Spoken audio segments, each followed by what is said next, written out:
ঠিকই করে দেবো দাবি করছে আমি এখন আমি বাংলাদেশের প্রধানমন্ত্রী বলতেছে, তো ওর ছেলে বলতেছে, ও বলতেছে। আপনারা কেউ শেখ হাসিনা পদত্যাগ করেছে এটা কাগজটা দেখছেন? সমস্যাটা হচ্ছে ফ্যাসিস্ট স্টেট সে নিজেকে হাজির রেখেছে সংবিধানের মধ্যে। শেখ হাসিনার সংবিধানের মধ্যে এই রাষ্ট্রটা হাজির ছিল। এখন আপনি গণ অভ্যুত্থান করার পরে কি করেছেন? আপনি সেই সংবিধানের যিনি ফ্যাসিস্ট প্রেসিডেন্ট শেখ হাসিনা দ্বারা নিয়োজিত তার কাছে তাকে শপথ নিয়েছেন। তারা বলেছেন আমি শেখ হাসিনার সংবিধান ঊর্ধ্বে রাখবো, বলছে না? আপনি দেখেন না কি বলেছে? আমি শেখ হাসিনার প্রণীত সংবিধান আমি রক্ষা করিব। আপনাদের করতে দিয়েছেন, তখন প্রতিবাদ করেন না কেন? আমি একটা প্রতিবাদ করতে হয়েছে কেন? তার মানে হচ্ছে আপনার মুখে যেটা বলেন,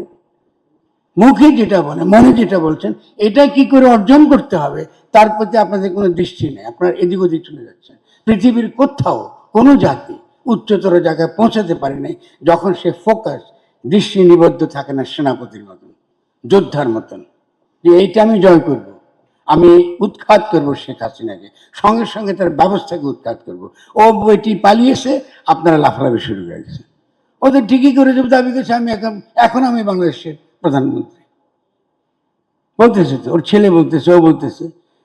আপনারা কেউ শেখ হাসিনা পদত্যাগ করেছে এটা কাগজটা দেখছেন? তো দাবি করছে না কেন চুপ্পুকে? দেখাও মেয়া, বসে আছে কেন ক্ষমতা? কাগজটা দেখাও, দেখি সে কোথায় পদত্যাগ করেছে।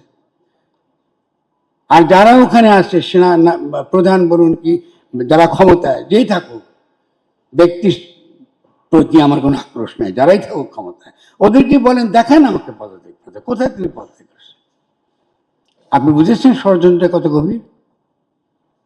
তাহলে এইটা যদি আমরা না খেয়াল করি তাহলে কদিন পরে যে কোনো মুহূর্তে চুপ্পুর তার যে স্বাক্ষরের দ্বারাই কিন্তু এই সরকার বাতিল হয়ে যাবে। কেন? উনি কিন্তু এখনো প্রেসিডেন্ট, আর বাকিরা তার উপদেষ্টা, চুপ্পুর উপদেষ্টা তারা।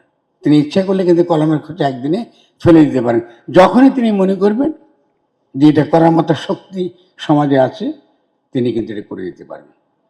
এবং তার যে শক্তির যারা ভিত্তি, তার মধ্যে প্রথম হচ্ছে পুলিশ। পুলিশে কি গেছে কাজে? পুলিশের কাজে গেছে? কাজে যায়নি।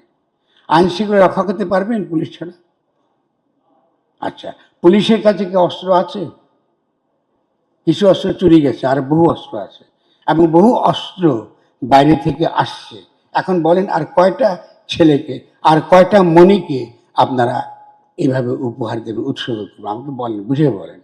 এই যে বিশৃঙ্খলা করেন, খালি কল্পনা ফানুস ওড়ান, এটা তারা কি করবেন? এটা তো কিছু করতে পারবেন। ওরা যদি অস্ত্র নিয়ে দ্বিতীয়বার নামে, আপনি কি মনে করেন যে আপনাকে এবার আশ্রয় রাখবে?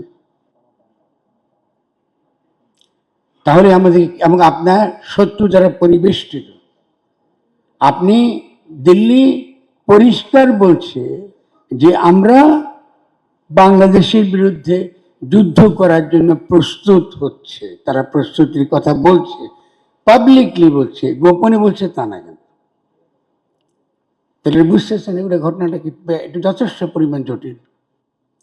আবার শেখ হাসিনারই নিয়োজিত আমলারা মারপিট করতেছে একজন একজনের সঙ্গে, তারাই কিন্তু সব জনপ্রশাসনে শেখ হাসিনার ক্ষমতার প্রধান ভিত্তি ছিল। তো আপনাদের কেউ বলেন না যে জনপ্রশাসনে যারা যারা আসছে এই তালিকা ধরে দিয়ে এইগুলোকে বাদ দিতে হবে? বলেন না? চিনেন না আপনারা? কেউ চিনেন না কেউ, আপনারা বলতেও পারবেন না কি কোথায় আছে। ইতিমধ্যে এই যাদেরকে আমরা বলি কি আয়নাঘর, বিভিন্ন রকম গুম খুনের সঙ্গে জড়িত যারা হত্যা করেছে দীর্ঘকাল, ওরা কিন্তু পালাচ্ছে। মুজিবুর রহমান পালাইছে, দেখি পারেন নাকি ফেরত আনতে? তাই বন্ধুরা, তরুণ বন্ধুরা, বিপ্লব ডিনার পার্টি না, প্লিজ। উল্লাসের সময় নেই। ফলে যদি আমরা এগোতে চাই তাহলে কিছু কিছু বিষয় আমাদের তত্ত্বগতভাবে খুব পরিচ্ছন্ন থাকতে হবে। কি কি জিনিস পরিচয় থাকতে হবে? প্রথমত রাষ্ট্র এবং সরকার এক নয়। আমরা কারা কারা জানি রাষ্ট্র সরকার এক নয়? আমরা কি বুঝি এটা মানে কি? রাষ্ট্র এবং সরকার এক না। যদি এটা বুঝি তাহলে বুঝবো যে এর আগে পুলিশরা যে শেখ হাসিনার যে তার যে নির্দেশ শুনেছিল তারা ঠিকই করেছে। কেন ঠিক করেছে? কারণ সেই পুলিশের কাছেও সরকার মানে রাষ্ট্র। তারা কিন্তু রাষ্ট্রের কর্মচারী ভাবে না নিজেদের, তারা শেখ হাসিনার কর্মচারী ভেবেছে নিজেদের। কেন ভেবেছে? কারণ আপনি তো পরিষ্কার না, কাল যদি আমি আপনাকে পুলিশের দিই আপনি তাই করবেন।